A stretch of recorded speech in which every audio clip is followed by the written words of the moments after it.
Los experimentos con plantas de Clay Baxter. Las plantas pueden comunicarse entre sí y con nosotros. Tienen sentimientos y algo similar a la memoria.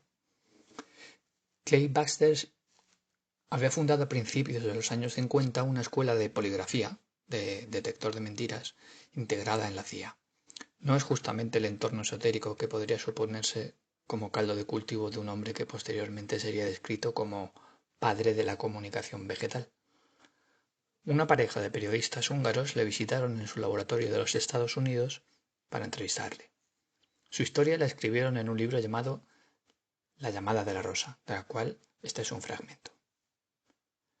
Había estado desarrollando un nuevo procedimiento poligráfico para los militares estadounidenses cuando, en la madrugada del 2 de febrero de 1966, miró su planta Drago de Canarias que tenía en el despacho y le vino la idea de conectar a esta planta a su aparato para ver cuánto tiempo tardaba el agua en llegar a las hojas cuando las regaba.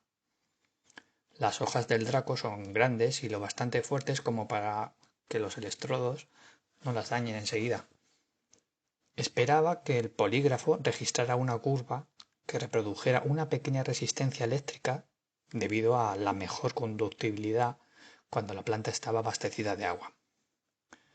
Sorprendido, se dio cuenta de que el draco mostraba una reacción completamente diferente. En el instrumento de registro apareció exactamente la curva típica que conocía de los muchos interrogatorios cuando las personas se excitaban positivamente. ¿Tenía sentimientos la planta? ¿Le estaba mostrando que se alegraba de recibir agua? ¿Cómo podía comprobarse que un draco tenía sentimientos reales? Baxter reflexionó y pensó que las personas mostraban las reacciones más fuertes cuando se sienten amenazados. Por tanto, debía amenazar a la planta. Entonces pensó en quemar la hoja. Justo en el momento en el que pensó que quería quemar la hoja que tenía conectados los electrodos, la planta reaccionó con potencia y el instrumento de registro se movió registrando una curva muy dramática. Todo estaba quieto en la casa. Eran las 3 de la madrugada. No se había movido y no había tocado la planta. Solo había pensado en quemarla. ¿Era posible que la planta se sintiera amenazada debido a sus pensamientos?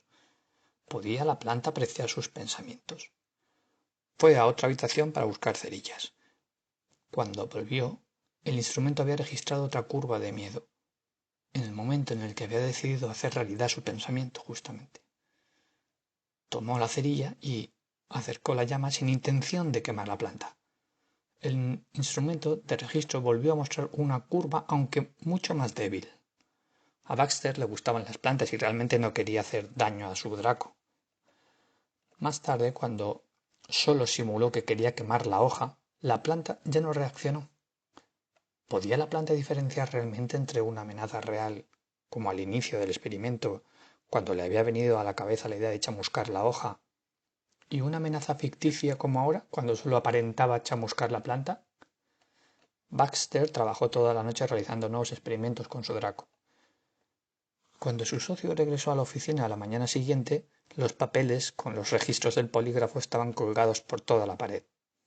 ¿A quién has interrogado durante toda la noche?, preguntó. A este, contestó Baxter señalando su draco. ¿Estás loco? ¿Una planta? Clay Baxter perdió poco a poco la base de su existencia después de este 2 de febrero de 1966. Sus experimentos con plantas y sus primeras publicaciones respecto a este tema le habían puesto en una situación muy comprometida ante los ojos de los departamentos estatales correspondientes, puesto que era director de una escuela de poligrafía que principalmente formaba agentes, policías y guardias de seguridad de todo el mundo, y en consecuencia cada vez tenía menos alumnos. Uno no puede comunicarse con las plantas y al mismo tiempo formar agentes de la CIA. A los ojos de estas personas, Baxter se había vuelto loco. Sin embargo, la obsesión que se apoderó de él respecto a este tema, que incluso llegó a costarle su existencia, demuestra su interés real, sus intenciones nobles y el convencimiento de que estaba siguiendo el rastro de algo que existía realmente y cuya existencia podía demostrar, y de que no se trataba de una locura como afirmaban sus críticos o, mejor dicho, los que se reían de él.